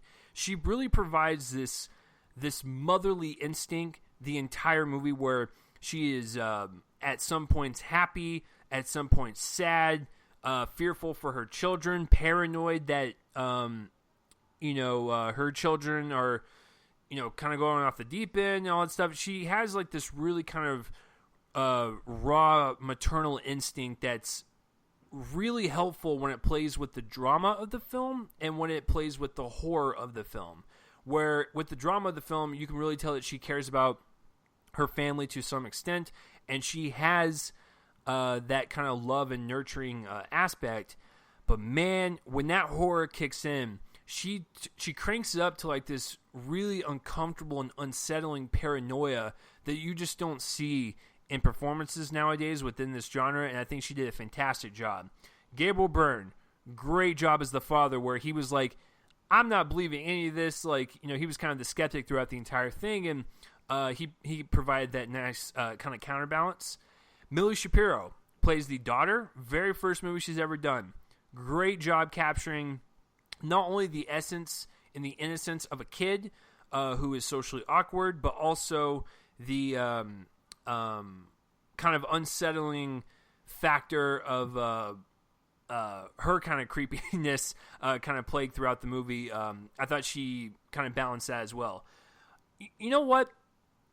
I've been hearing a lot of people... Oh, and the rest of the cast is really well done too, but I'm about to end my acting section with this. Everyone is saying Toni Collette's amazing what she is. My favorite was actually Alex Wolff, the son. Listen, if you were to tell me, oh, we have this kid named Alex Wolff, he's going to be in Jumanji, and Joel's going to hate it. Cool.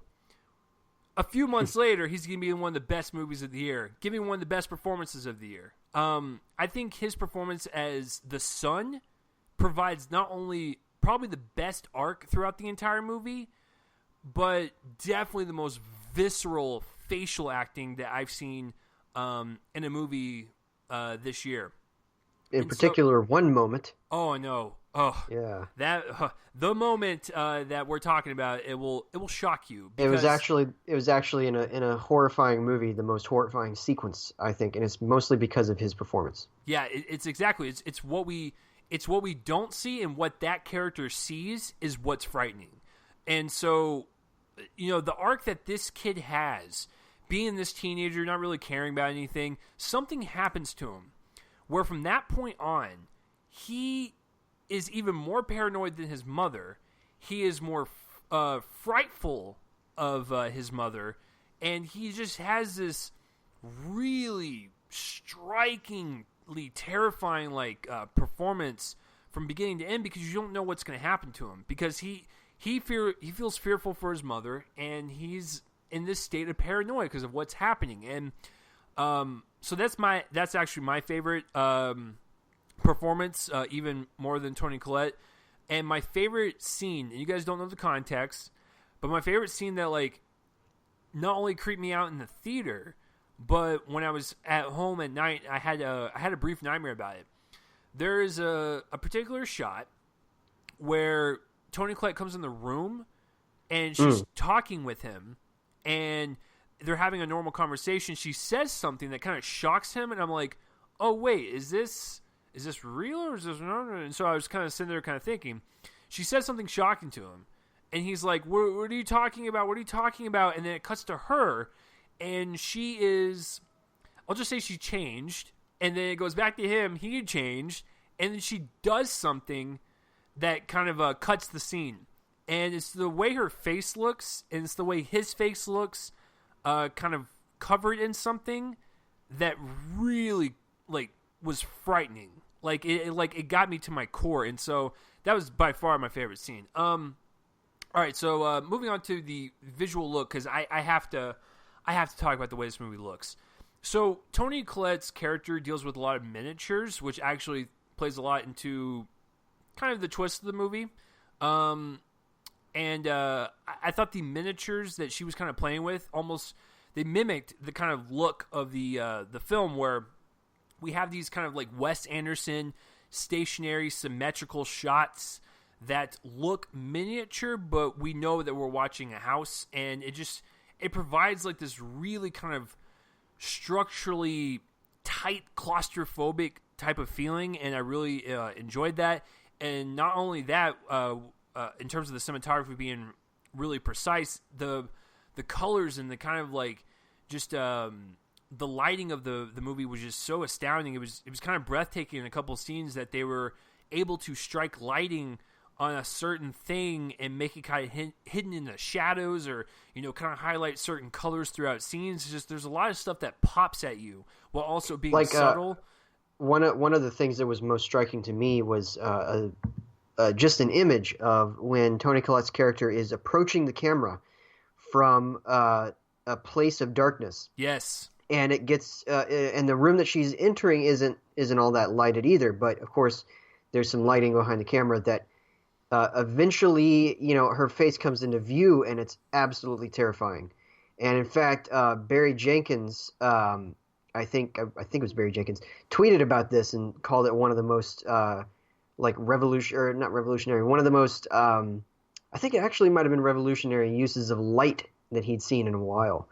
And it's pretty great. It's a movie that exercises a fantastic use of lighting and cinematography to really creep you out without even editing and handy cam or jump scares. Like, this is a film that takes its time. It breathes out each scene to really let it sink into you, and it's not these like fast cut type of movies. It is a slow burn, and I think that's what's most effective. And the last thing I will say before I hand over to Joel, the music is really great. It provides this really kind of freaky, almost like quartet type of orchestra that anytime when you pluck one string on like a violin or whatever, it's always creepy. And so this film utilizes that. And of course, there's a thing that Millie Shapiro's character does that sound effect wise, it still gets under my skin. But the music just adds another layer to the overall experience. And it's 2-hour runtime, guys. It flew by for me just because I was so invested into what the hell was going on, and I was invested in, just kind of how the story was playing out. And it goes back to what I was saying earlier. The unpredictability of the movie is one of the best things about it, because you have no idea where it's going to go. And that's what makes a great horror film, is just being in it from beginning to end and just being not spoon-fed anything and going along for this ride that this director has. And it's one of the best. So I'm going to go ahead and just give it away. A for me. You guys know my stances on A+. I will never give a movie an A+ unless I truly feel it. I need to watch it one more time, and I probably have a feeling I'll bump it up there. But for right now, very solid A. It's like in the middle of like an A+, but it's outstanding, especially within the horror genre. Well, I'm in the same boat, which kind of gives it away. But yes. Okay, so I'm gonna quote my good friend Dustin Putman, who loved this movie. I'm going to quote his review right now because I agree with this. This galvanizing writing-directing debut by Ari Aster is not only one of the truest, most wrenching explorations of a family in crisis ever brought to screen, it fast cements itself as a watermark in horror alongside Alfred Hitchcock's Psycho, William Friedkin's The Exorcist, Tobe Hooper's The Texas Chainsaw Massacre, John Carpenter's The Halloween, and Daniel Myrick and Eduardo Sanchez's The Blair Witch Project. I would personally, and that's his review. You can go read it at thefilmfile.com or thefrightfile.com if you want to go straight to it. And I would agree with that. I would also add The Shining in there. I think that should be added because I think that that's certainly a watermark. And this one feels like it's in the same boat. It feels like a major event in this genre. I have given A's to a few horror movies in the past few years, and one of them was The Conjuring 2, which certainly if I were to have just a generic sentence, I would say this is the scariest thing I've seen since that movie. But in reality, it's a lot bleaker and a lot more effective and a lot less prone to familiarity. And I think that it's a major event. This movie does not take – so here's the fascinating thing about this. We're dealing with a movie that is in some way that I'm not going to reveal. It's not going to really surprise anybody to hear this, but – I'm not going to reveal how, but I'm just going to say that it is a movie about demonic possession in some way. To what degree, you'll need to find that out because it's a lot more about family than it is about possession. But there is an element to this story that is about demonic possession. And it is a movie that uses the usual ingredients of a demonic possession movie, and you guys all know what those are. The imagery, the themes, the all of that. But it uses it in a way that's completely unexpected, and I don't think people are fully prepared for this movie. There's a certain scene that caused 4 or 5 people to walk out of the theater, in case that gives you an idea of what kind of movie this is. And I think that it starts at the top with Toni Collette. As much as I love Alex Wolff and I think his performance is great, I think that she is this movie in many, many ways, and I think it's a remarkable performance, actually kind of a revelation. She's been nominated before. She was nominated for The Sixth Sense, great performance. But if she's not nominated for this, the entire Academy is a joke, and it's going to be confirmed by that, honestly, because there's so much about this performance that is she's an anguished and broken woman who's trying to hide that in her everyday life. She lies to her husband about where she goes. She goes to grief counseling sessions, says she's going to the movies. And speaking of which, Gabriel Byrne is quite moving here. As the father, he's clearly helpless, and at one point tries desperately to help, but can't. And then you have Millie Shapiro, who makes a big impact with her, let's say, limited screen time. And Wolff is great. There's that scene that I was talking about where Oster frames it perfectly, where something happens to him physically, and the first time we get a sense of that is from other people's reactions, because it's in the middle of a classroom and everybody else is able to react to whatever is happening to him, blah, and it's framed perfectly. And then we get to the actual performance, and it's an amazing use of whatever they're doing to him or whatever he's doing in that moment. It's a great piece of physical acting. And anyway, this whole thing is a movie about family. It's a movie about trauma. It's a movie about grief. It's a movie about mental health. It's a movie about mental illness. And it's a movie that is incredibly, incredibly moving when it comes to that. And then it ends by not offering any sort of relief to anyone, but not in a way that stings a sequel. It's not one of those. It's just a hopeless ending. And it's also a wonderful, it's a beautifully felt drama about family, and that is communicated through the performances. Which, by the way, we must also talk about Ann Dowd. She's quite good. There's a lot to that character, and she's quite good. But I can't really get into that specifically. I will just say, again, this movie just feels like an event. It feels like something that's going to be talked about for years. I feel like this is a new watermark against which people will compare horror movies, or at least the people who love them. And that actually brings me to another thing. We've seen a lot of these kinds of movies that kind of just, let their audience's expectations go in certain ways and completely upend them. It has a D+ cinema score. Now, cinema score is mostly useless, but of course we saw that Mother last year got an F. Which is a little more rare than people realize. But this is actually the kind of movie I would have expected initially, upon thinking about it, to get an F, just because of the way CinemaScore works and because of the nature of this movie. But I actually have a thought here. I have a feeling that because this movie uses the usual ingredients, I think that it's a little bit more commercial than Mother will be. Now that's not to say it is commercial, because it's not. There's a lot here that it really takes chances on, but it's something else for sure. And you're right about the cinematography. Pavel Pogorzelski is the name of the cinematographer, and I have a feeling that we're talking about a new master, a relatively new master. He shot Tragedy Girls last year, which is a pretty terrible movie, although it did look good. And this one, it looks stunning. It's got some of the best shot compositions of the year. Particularly, I think the best shot is the first one, which really disorientates you, and it makes you question everything else in the movie. Actually, in a very specific kind of funny way, almost. It's kind of a little. It's a bit of a gag, I think. And yeah, I mean, they're completely unsparing. the cinematographer and the director are completely unsparing in how they approach this. And the score is great too. Colin Stetson, who kind of an up and comer. I don't think he's done a whole lot, but yeah, it's a great score.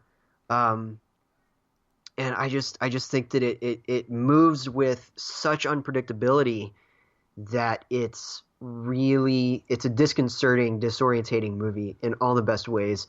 And to quote Dustin again, he calls it a mosaic of dread, which I think is actually a pretty perfect way of putting it, because there is a mosaic here of a family, and a lot of this movie is dread-inducing, and so it's just kind of a perfect little way to wrap it up into a phrase. But yeah, it's a great film. It's certainly going to be in my top 5 in a couple of weeks. I can't imagine seeing anything that really dismantles it. But yeah, I love this one, and I'm on the same page as you. I'm at an A. I think that despite my my comments that it deserves, a conversation with those, the best of. I think that I need to see it again, just because this is one of those that you got to see it again, and it's gonna be, as bleak as the movie is, it's gonna be easy to watch again because it's such exciting, innovative filmmaking from a person making his feature debut, which is insane to me. Feels like he's a veteran of the genre, who's just kind of stretching his legs a little bit after maybe a decade off or something. It feels like a master. It doesn't feel like somebody who's just getting his start. And if this is an indication of his talent, he deserves first choice on any sort of project that comes his way. And I can't wait to see where he goes from here. So, Ari Aster, you go, dude. Joel, every time when A24 releases a great movie this year, it's salivating to know that at the end of the year, Joel and I might receive that wonderful A24 package. It's just going to have all these wonderful gems. And if they don't push this, I don't know what they're thinking. Like I don't know what they would be thinking if they don't. I suspect that they will, unless they just think that it's too much of a hassle to try to get a horror movie into the conversation. I think that for a long enough time it plays like a suspense movie, so hopefully, a lot of the horrific imagery doesn't really come about until that third act we can't talk about. True.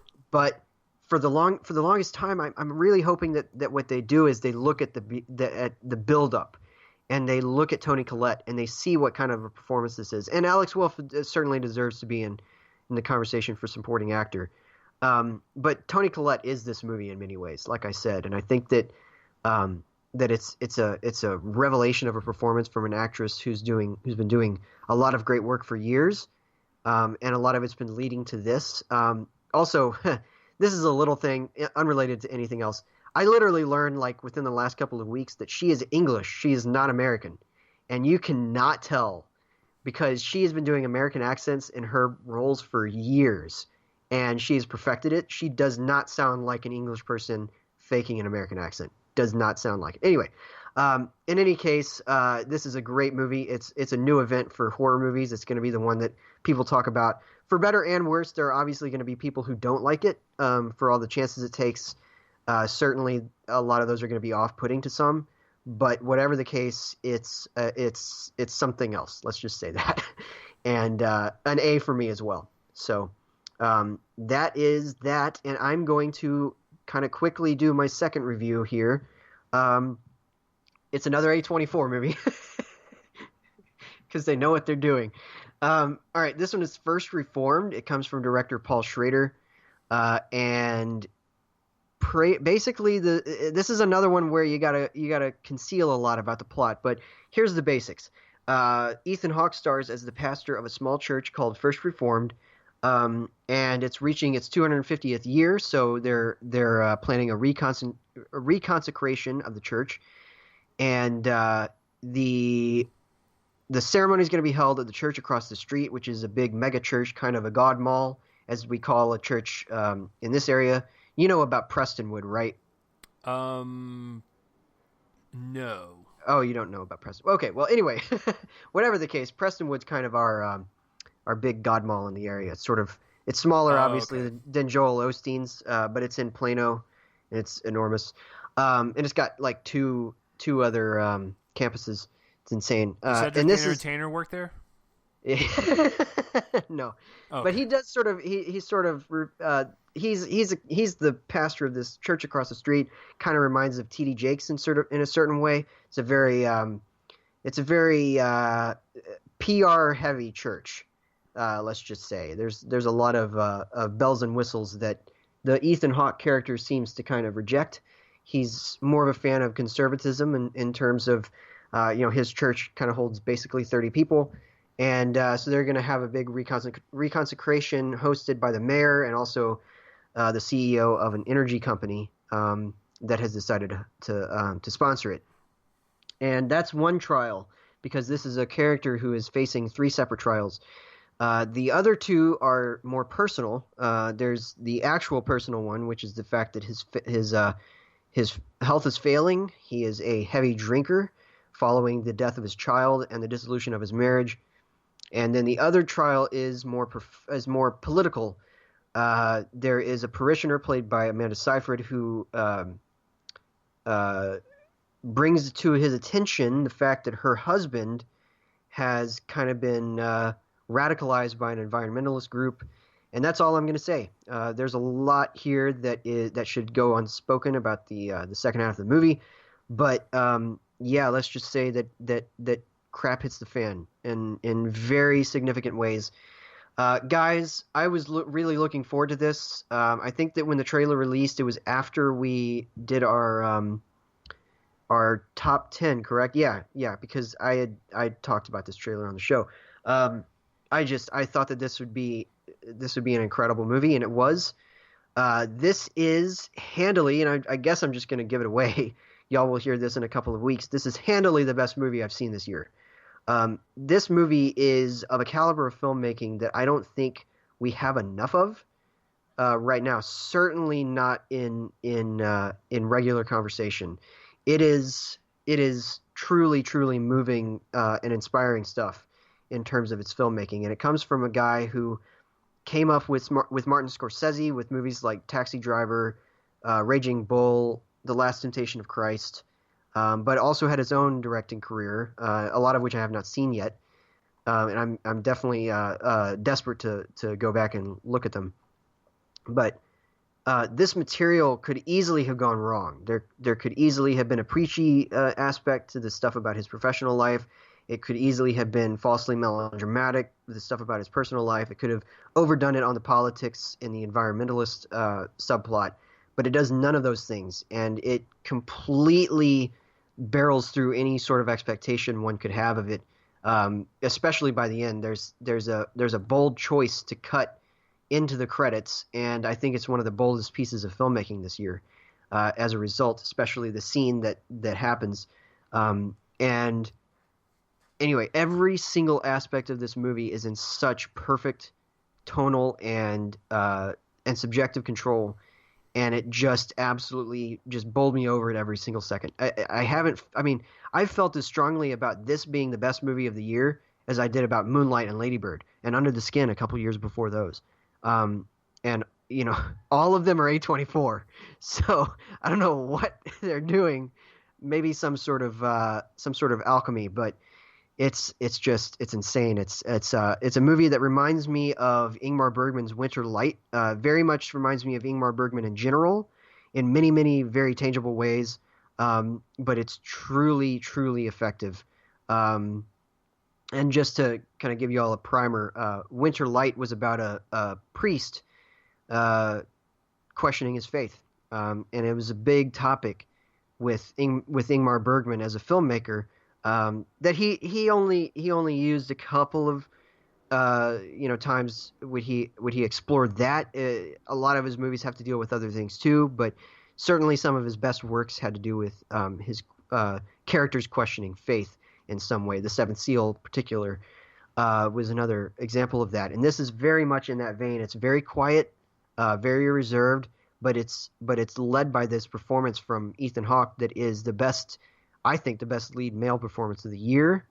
Probably going to stay that way, I can imagine. Certainly Joaquin Phoenix and You Were Never Really Here is a major part of that conversation. But I think that this is one of the best performances of the year, and I loved every second of this. I think that the cinematography is beautiful. It's very understated in a way that it uses the what is it, 4:3, right? Something like that. 4:3.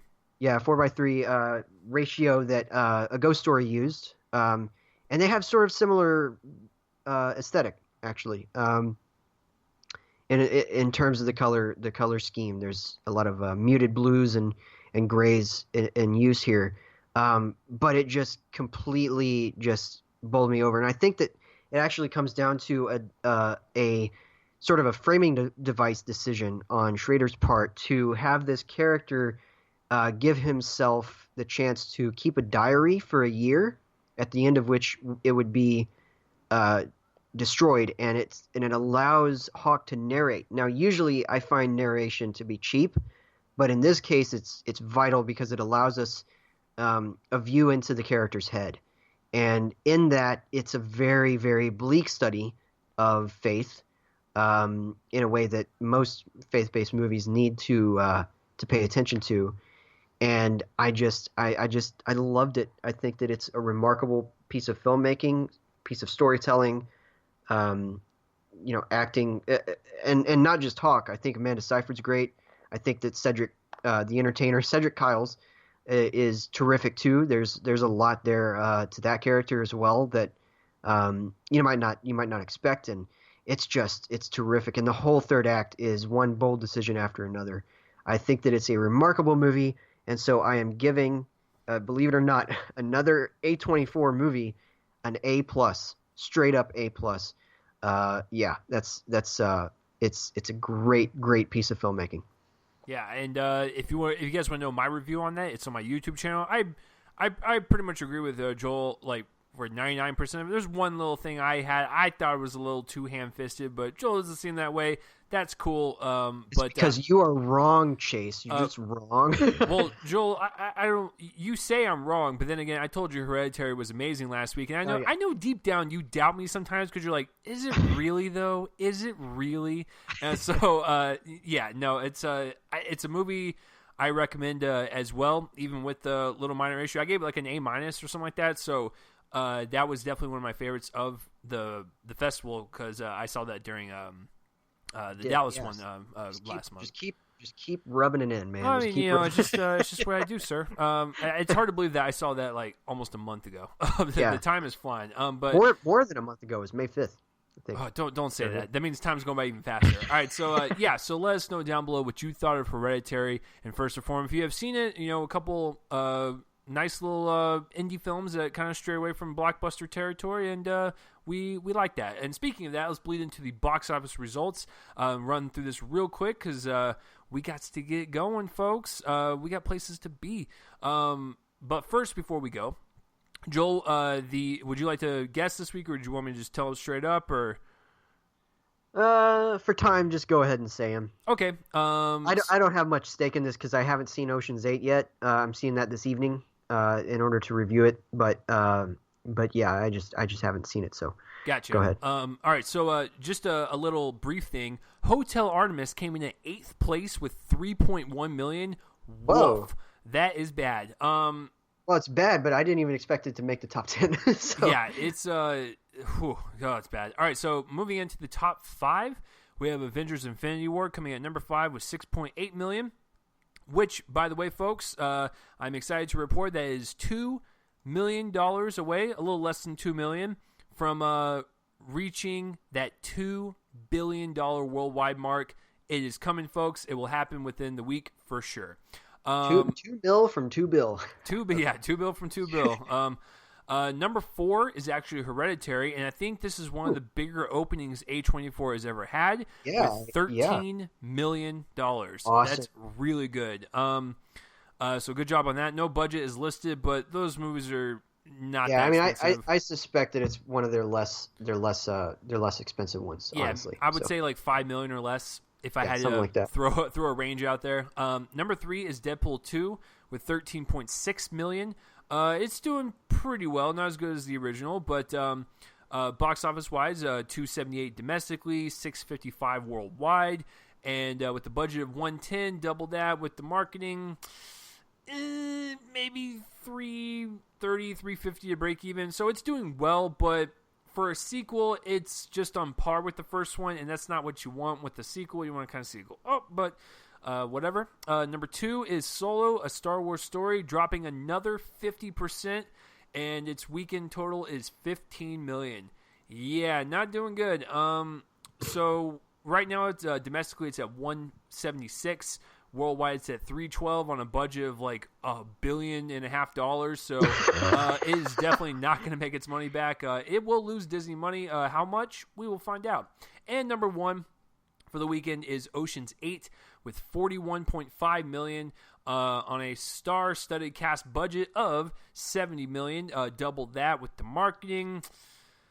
If I had to say a conservative number, maybe $200 million to break even. 41 domestic and 53 worldwide.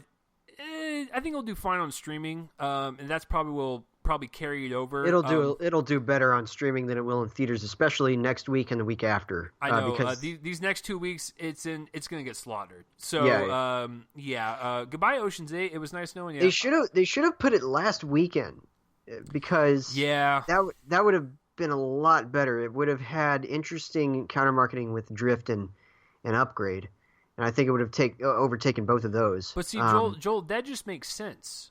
Yeah, Hollywood doesn't do that. Remember, like we released common sense. Yeah, they released 17 trailers this week. Yeah, exactly. All of which kind of canceled each other out in terms of. This is why Joel and I don't run movie studios, because we have common sense. All right, so that is it for the box office results, guys. But thank you for listening. This is the end of the show for next week, and this is actually going to be a surprise. We are recording on Friday night, which is the 15th. Yeah, 15th. We're recording on Friday night, and I will release the episode to you guys that night as a kind of an apology for last weekend since we didn't have an episode. Just really briefly, if you didn't listen to what I recorded, some idiot jackhole in my apartment complex flipped the breakers on, and it completely just shut off all the power for like a good 5 minutes, so we just lost the episode. And of course, Joel and I have one shot to do these things, and we are not going to re-record that. But so that's what happened last week. So as a way to make it up to you guys, we are recording the Incredibles 2 podcast on Friday night, and you guys will get it Friday night. So you're getting this one on Sunday, and literally 5 days later, you'll get the next one. So that is how we're going to do it for that one. But that will be next week. I know Joel and I are both looking forward to that. I was in high school when the first one came out. Joel was around that period as well. So, we're excited to see it, and that will be next week. Joel, before we kind of head out, where can the lovely people find you online? You can find my writing on joelonfilm.com. For those paying attention, my reviews are forthcoming. I'll have them up by tomorrow, but it's just been a busy weekend. But you can find some of my last weekend's reviews there right now. And then you can follow me on Twitter at RealJoelCopling. Of course, that's REEL. And on Letterboxd at JCopling. And yeah, that's pretty much it. And some of my writing is at DallasMovieScreenings.com, although not for a while. It's usually for that website, it's kind of weird. Like we'll have like an influx of like 4 or 5 and then like none for 2 weeks. So pretty much. It's just how it goes. But yeah, if you guys want to follow me on Twitter, it's at RealChasely. Subscribe to my YouTube channel so you can get other reviews that I don't do. Like I've done Adrift, I've done Upgrade, I've done American Animals, I've done Hotel Artemis, so you can get all that. And then that goes with Joel's website too. Whatever we don't talk about in here, it's going to be on either my YouTube page or his website. And of course, for this podcast, if you guys can, help spread the word that this is definitely the best movie podcast to listen to, please do that. And whether you're listening to iTunes, iHeart Radio, SoundCloud, Spreaker, wherever, we appreciate you guys. Like, subscribe, share, do all that wonderful stuff. You guys are awesome. Next week, Incredibles 2, or actually later this week is when we're going to drop the episode for you guys. So thank you for tuning in for Rumi and Cole on the Movie Podcast. And hey, listen, if you made it through this entire movie podcast and you're not a movie fan, hopefully we convinced you to be one. Have a good week, guys. You guys are awesome. Let's play the outro music. All the links in the description below. Bye-bye. Bye.